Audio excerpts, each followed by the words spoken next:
कृपया नए दर्शक चैनल को सब्सक्राइब कर ले। धन्यवाद। हिमालय की अनंत ऊंचाइयों पर, जहां वायु भी महादेव के नाम का जाप करती प्रतीत होती है, वहां एक सोमदत्त नामक वृद्ध मूर्तिकार रहता था।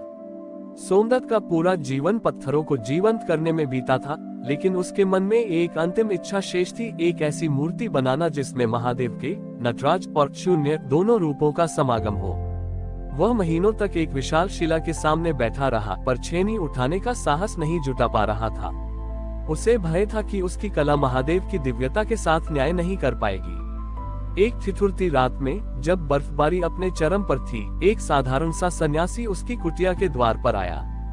सन्यासी के वस्त्र जीर्ण थे, परंतु उनकी आंखों में ब्रह्मांड की चमक थी। सोमदत्त ने उन्हें भीतर बुलाया और अग्नि प्रज्वलित की।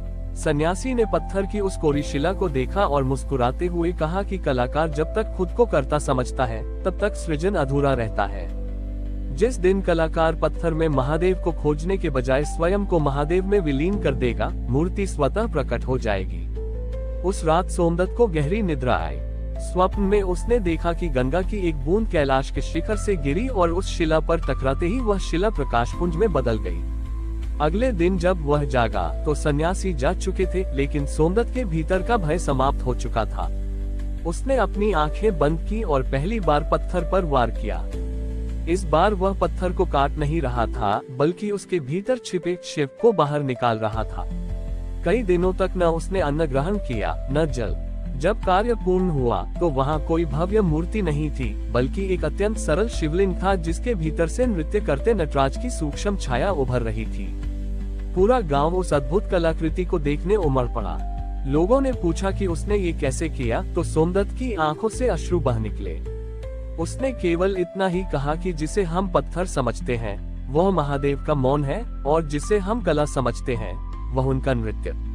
उस दिन सोमदत्त को समझ आया कि भक्ति की पराकाष्ठा शिल्प में नहीं, बल्कि उस भाव में है जहाँ मैं मिट जाता है और केवल महादेव शेष रह जाते हैं। राजा के चले जाने और सोमदत्त के अंतर्धान होने के कई सदियों बाद वह स्थान एक घने जंगल में परिवर्तित हो चुका था। समय की धूल ने उस पवित्र गुफा के द्वार को भी ढक दिया था। उस क्षेत्र के पास ही एक छोटा सा गांव था, जहां ईशान नाम का एक युवक रहता था। ईशान जन्म से ही बोल नहीं पाता था, लेकिन उसकी आंखों में एक ऐसी गहरी शांति थी जैसे वह शब्दों के बजाय सीधे आत्मा से संवाद करता हो। ईशान अक्सर जंगल की गहराई में चला जाता और वहां की मौन ध्वनियों को सुनने की कोशिश करता। एक दिन एक भयंकर सूखा पड़ा। गांव की नदियां सूख गईं और पशु पक्षी प्यास से व्याकुल होने लगे। ग्रामीणों ने हर देवता की पूजा की, लेकिन वर्षा की एक बूंद न गिरी। तभी ईशान को स्वप्न में वही वृद्ध मूर्तिकार सोमदत्त दिखाई दिए। सोमदत्त ने कोई शब्द नहीं कहा, बस अपनी उंगली से उस प्राचीन गुफा की दिशा में संकेत किया जिसे दुनिया भूल चुकी थी। अगले दिन ईशान बिना किसी को बताए जंगल की ओर चल पड़ा। कांटों और पत्थरों से टकराते हुए जब वह उस स्थान पर पहुंचा, तो उसने देखा कि वहां केवल एक विशाल बरगद का वृक्ष था, जिसकी जड़ें एक चट्टान को जकड़े हुए थीं। ईशान ने अपने हाथों से उस चट्टान के आसपास की मिट्टी खोदनी शुरू की। कई घंटों की मेहनत के बाद मिट्टी के नीचे से वही अदृश्य शिवलिंग प्रकट हुआ, जिसके भीतर आज भी नटराज की वह सूक्ष्म छाया विद्यमान थी।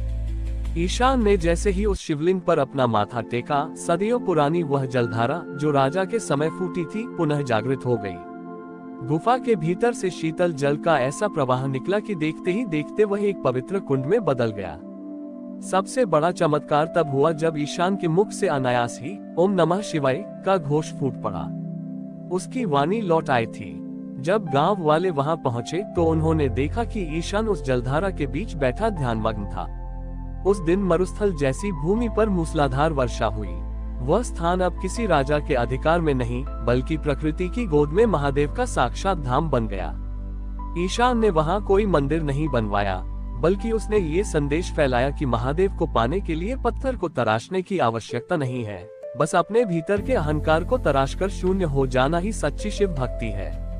वह जलधारा आज भी वहां बहती है, जो आने वाले हर भक्त को ये याद दिलाती है कि महादेव आदि भी है और अंत भी।